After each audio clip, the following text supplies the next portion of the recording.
Alright, well today I'm going to tell you a little bit about the musket that a Civil War soldier would carry into battle. This musket is an 1853 British Enfield pattern musket. Caliber is .577, which is the actual diameter in inches. It's a little over half an inch in diameter. Large bore, but a very effective rifle. One of the most accurate rifles made up to that point in history, which was one of the reasons why Civil War casualties in battle seem to be so high, because the accuracy of the rifles outdated the formations that were used during battle. So let's talk a little bit about how this worked. As you can see, pretty primitive system, little setup here. Soldiers would carry a cartridge box, which looked like this, and inside their cartridge box they would have cartridges which they would load their rifle with.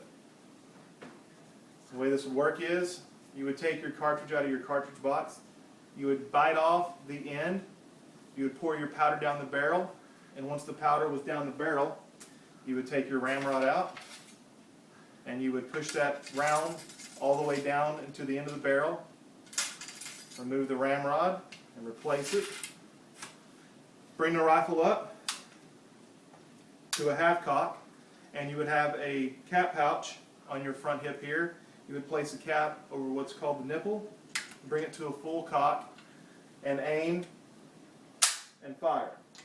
Now, if you're out of ammunition and you're still in a combat situation and you need to defend yourself, that's where the bayonet comes in. The bayonet was a very deadly weapon. Although it was not used very often in the Civil War, it was used in some major battles.